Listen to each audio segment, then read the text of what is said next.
नमस्कार दोस्तों, स्वागत है आपका आपके अपने YouTube चैनल जीएस जीनियस में। जैसा कि आप स्क्रीन पे देख रहे हैं, सिविल सर्विसेज क्रॉनिकल फरवरी 2025 माह का ये संस्करण है और इसमें दिसंबर 2024 का करंट अफेयर दिया गया है। इसके अलग अलग सेक्शंस को मैं वीडियो के माध्यम से ऑलरेडी आपके समक्ष प्रस्तुत कर चुका हूं। आज इसी क्रम में मैं जो विज्ञान प्रगति नाम की जो पत्रिका आती है, जिसमें समसामयिक विज्ञान के लेख होते हैं, ये सरकारी पत्रिका होती है। ये इसके जो समसामयिक मुद्दे होते हैं, उनसे जो वन लाइनर फैक्ट्स निकलते हैं, वो भी इस करंट अफेयर की मैगजीन में दिए होते हैं। इसके अतिरिक्त योजना और कुरुक्षेत्र के भी जो वन लाइनर फैक्ट्स इस मैगजीन में दिए होते हैं। उसी क्रम में आज मैं विज्ञान पत्रिका उसका जो दिसंबर 2024 का अंक है, उसमें जो लेख छपे थे, उनके वन लाइनर फैक्ट्स को आपके समक्ष प्रस्तुत करूंगा। तो इससे पहले कि मैं वीडियो शुरू करूं, आपसे हमारी रिक्वेस्ट है कि हमारे चैनल को सब्सक्राइब कर लीजिए, जिससे इसी प्रकार का परीक्षा उपयोगी कंटेंट जो है आपको समय समय पे मिलता रहे। इसमें जो पहला जो लेख था वो था पराली जलाने के दुष्प्रभाव और वैकल्पिक उपाय। तो इसमें जो पहला पॉइंट है वो है, इस वर्ष भारत अंतर्राष्ट्रीय विज्ञान महोत्सव का 10वां संस्करण 30 नवंबर से 3 दिसंबर 2024 तक आईआईटी गुवाहाटी में मनाया गया। पहला तो यही है कि भारत अंतर्राष्ट्रीय विज्ञान महोत्सव कहाँ मनाया गया, तो गुवाहाटी में मनाया गया। इस विज्ञान महोत्सव की थीम क्या थी, तो इसकी थीम थी भारत को विज्ञान और प्रौद्योगिकी आधारित वैश्विक विनिर्माण केंद्र में बदलना। अगला जो इसमें पॉइंट है वो है कि भारत के कृषि एवं किसान कल्याण मंत्रालय की वर्ष 2019 की रिपोर्ट के अनुसार लगभग 500 मिलियन टन अपशिष्ट का प्रयोग उद्योग, घरेलू और पशु आहार के रूप में किया जाता है। आप समझ रहे होंगे कि जब भी फसल कटती है तो उसमें जो हमारे खाने लायक चीजें होती हैं, जो अनाज होते हैं, वो अलग रहते हैं, और जो बचा हुआ सामान होता है, जो उसकी पत्तियां, डंठल ये सब होती हैं, वो अलग होती हैं। और उनमें से बहुत से जो अपशिष्ट हैं उनको जानवरों को भूसे के रूप में दिया जाता है। ये यही बात बता रहे हैं कि 500 मिलियन टन जो अपशिष्ट निकलता है, उसमें अधिकांश जो है जानवरों के आहार के रूप में प्रयोग किया जाता है, जबकि शेष 178 मिलियन टन अनुपयुक्त अपशिष्टों में से 87 मिलियन टन अपशिष्ट को खुले में जला दिया जाता है। कहने का तात्पर्य है कि टोटल 500 मिलियन टन का जो अपशिष्ट है उसका उपयोग उद्योग में और पशु आहार के रूप में किया जाता है, और 178 मिलियन टन अनुपयुक्त रहता है, जिसमें से 87 मिलियन टन जो है जला दिया जाता है। इसी को हम पराली जलाना कहते हैं। ये कृषि अपशिष्ट है, इनको जलाने से दो प्रकार का प्रदूषक पैदा होता है। एक तो गैस के रूप में जो हानिकारक गैसेस हैं, जैसे methane, nitrous oxide, sulphur dioxide, carbon dioxide, carbon monoxide, जिसके कारण ग्रीन हाउस गैसेस में जो है वृद्धि होती है और विश्व के तापमान, धरती के तापमान जो है बढ़ता है। दूसरा, इसमें पार्टिकुलेट मैटर के रूप में भी जो है प्रदूषक शामिल होते हैं, PM 2.5, PM 10 और वोलेटाइल ऑर्गेनिक कंपाउंड्स। ये सभी जो है स्वास्थ्य के लिए अत्यंत हानिकारक होते हैं। पराली जलाने से हमारे शरीर पर क्या प्रभाव पड़ता है, तो त्वचा और आंखों में जलन हो सकती है, अस्थमा, फेफड़े के रोग, ब्रोंकाइटिस, कोरोनरी रोग, क्षय रोग, कैंसर, हृदय गति, ये सभी जो है बीमारियां पराली जिन जगहों पर जलाई जाती है, वहां का जो प्रदूषित वायु होता है उसको इनहेल करने से ये बीमारियां हो सकती हैं। वायु प्रदूषण के जो वैश्विक प्रभाव का आकलन के अनुसार भारत में प्रतिवर्ष 6 लाख से अधिक लोग वायु प्रदूषण के कारण असामयिक मृत्यु के शिकार होते हैं। आप समझ सकते हैं कि 6 लाख से अधिक लोग वायु प्रदूषण के कारण भारत में मर जाते हैं। ये जो कृषि अपशिष्ट है, पराली जलाने से खेत की मिट्टी का तापमान जो है 42 डिग्री सेल्सियस तक बढ़ जाता है, और 2.5 सेंटीमीटर की गहराई तक जो समुद्र सूक्ष्म जीव हैं वो मर जाते हैं, जिसके कारण जो मिट्टी की पोषक तत्व हैं उनमें भी कमी आती है। स्वाभाविक रूप से जब पराली में आग लगाई जाती है तो चूंकि ये जो अपशिष्ट पदार्थ होता है ये सूखा होता है, इसलिए बहुत तेजी से जलता है और काफी गर्मी पैदा करता है। तो जिस प्रकार गर्मी ऊपर निकलती है वातावरण में, उसी प्रकार ये जो मिट्टी है उसको भी गर्म करती है, और उसको गर्म करने से जो उसमें सूक्ष्म जीव हैं, जो ह्यूमस का कंटेंट है वो समाप्त हो जाता है और मिट्टी का जो उपजाऊपन है वो भी कम हो जाता है। इसके बावजूद किसान पराली जलाने को विवश हैं, क्योंकि जलाने के अलावा जो पराली को खोदना, उसको डिस्पोज करना, ये काफी खर्चीला काम और काफी कठिन काम है। इसलिए किसान एक सस्ते तरीके को अपनाते हैं। विश्व भर में जो जितनी भी ग्रीन हाउस गैसेज निकलती हैं, उसमें से 32% जो गैसेज हैं वो कृषि क्षेत्र से उत्सर्जित होती हैं। भारत में वर्ष 1967 में राष्ट्रीय वायु गुणवत्ता निगरानी योजना के रूप में भारतीय वायु गुणवत्ता निगरानी कार्यक्रम की शुरुआत की गई थी। इसमें वायु प्रदूषण की रोकथाम, नियंत्रण और उपशमन हेतु 1981 में वायु प्रदूषण निवारण नियंत्रण अधिनियम, इसको भी जो इसमें संशोधन किया गया था। भारत सरकार वर्ष 2019 से स्थापित राष्ट्रीय स्वच्छ वायु कार्यक्रम इन्होंने चलाया है। इसका जो उद्देश्य है कि पार्टिकुलेट मैटर के उत्सर्जन में 20 से 30% की कमी लाना। जो कृषि अपशिष्टों को जलाना वायु अधिनियम 1981 तथा आपराधिक प्रक्रिया संहिता 1973 का जो है ये उल्लंघन है। इसके बावजूद चूंकि दूसरा कोई विकल्प सस्ता मौजूद नहीं है, इसलिए किसान भी विवश है कि उसको कोई और रास्ता नहीं दिख रहा है, इसलिए वो पराली को जलाता है। अगला जो इसमें लेख है वो है मानव कल्याण से जुड़े वैज्ञानिक अनुसंधान का नोबेल पुरस्कार।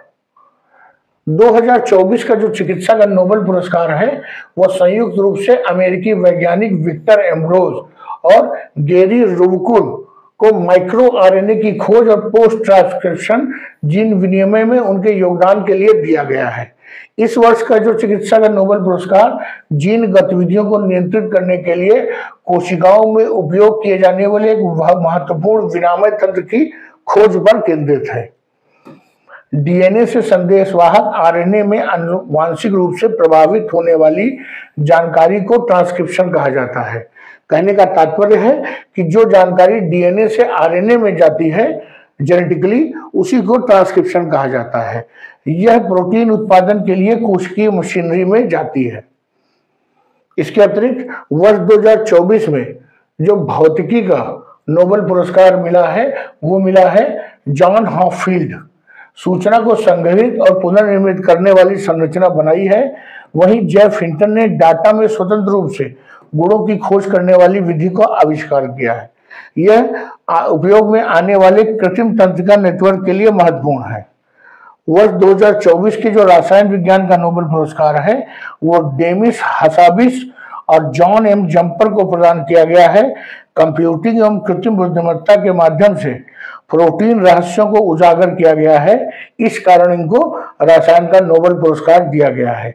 इसके साथ ही तीसरे सहविजेता भी हैं इसमें, डेविड बेकर, जिनको कम्प्यूटेशनल प्रोटीन डिजाइन के लिए यह पुरस्कार दिया गया है। इस मैगजीन में तीसरा लेख जो था वो था डिजिटल अरेस्ट और इसका विज्ञान। बड़ा ही ये चर्चित शब्द है डिजिटल अरेस्ट, इसके बारे में डिटेल से देखेंगे।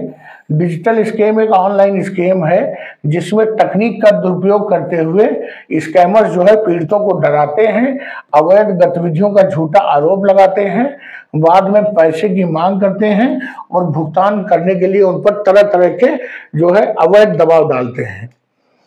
वर्ष 2024 की पहली तिमाही अर्थात जनवरी से अप्रैल के मध्य जो डिजिटल की घटनाओं में फंसकर देश के आम लोगों ने 120.3 करोड़ रुपए गंवा दिए हैं। ये जो डाटा है ये वो डाटा है जो रिपोर्टेड है, और मेरा मानना है कि लगभग इतना ही डाटा जो है अनरिपोर्टेड रह जाता है। वर्ष 2024 में 1 जनवरी से 30 अप्रैल के बीच देश में साइबर अपराध की 7.4 लाख शिकायतें दर्ज कराई गई हैं। फिर बताऊंगा कि बहुत से लोग शिकायतें दर्ज ही नहीं कराते हैं। राष्ट्रीय अपराध रिकॉर्ड ब्यूरो द्वारा यह भी पता चला कि ज्यादातर साइबर अपराधी जो ये साइबर अपराध हो रहे हैं, ये दक्षिण एशियाई देशों जैसे कंबोडिया, लाओस, म्यांमार में बैठकर इस तरह के कार्य कर रहे हैं।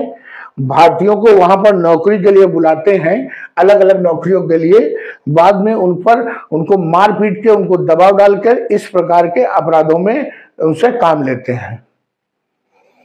जो भारतीय साइबर अपराध समन्वय केंद्र है, उसके अध्ययन के मुताबिक 3 देशों से भारत में कुल साइबर अपराधों का 46% हिस्सा वहीं से आया है। कहां से? कंबोडिया, लाओस और म्यांमार से। ये जो डिजिटल अरेस्ट या वर्चुअल अरेस्ट एक किस्म का ऑनलाइन फर्जीवाड़ा या सगी ठगी है, जिसमें पीड़ित व्यक्ति इंटरनेट सुविधा से लैस स्मार्टफोन पर वीडियो कॉल के जरिए ठगी की गिरफ्त में रहते हैं। इसके लिए स्काइप जैसे वीडियो कॉन्फ्रेंसिंग सॉफ्टवेयर का इस्तेमाल करते हैं। कुछ घंटों से लेकर कुछ दिन तक ये लगातार वीडियो कॉल चलती रहती है और जो व्यक्ति है वो उसके अंत में उसके दिशा निर्देशों का पालन करने लगता है, ऐसा ब्रेन वॉश कर देते हैं। वीडियो के जरिए जो साइबर ठगी होती है उसको विशिंग कहते हैं। फोन कॉल या एसएमएस के माध्यम से होने वाली ठगी को फिशिंग कहा जाता है। ये दोनों शब्द जो है बहुत महत्वपूर्ण है और परीक्षा में पूछे जा सकते हैं कि विशिंग क्या है और फिशिंग क्या है। फोन से फिशिंग, वीडियो से विशिंग। ये जो डीप फेक तकनीक है, इसका आरंभ वर्ष 2015 में हुआ था और एआई टूल्स को तेजी से विकास होने के कारण फर्जीवाड़ा करने वाले लोग किसी वीडियो या फोटो या आवाज में बदलाव कर देते हैं। मान लीजिए मेरे नाम पर कोई मेरे मित्र से पैसा लेना चाहता है, ठगी करना चाहता है, तो वो फोन पर मेरी आवाज में कुछ चीज कहेगा और मेरे दोस्त को लगेगा कि मैं मुसीबत में हूं और स्वाभाविक रूप से वो जो पैसा मेरी आवाज में कोई दूसरा व्यक्ति मांगेगा, उसको वो आसानी से वो पैसा दे देंगे।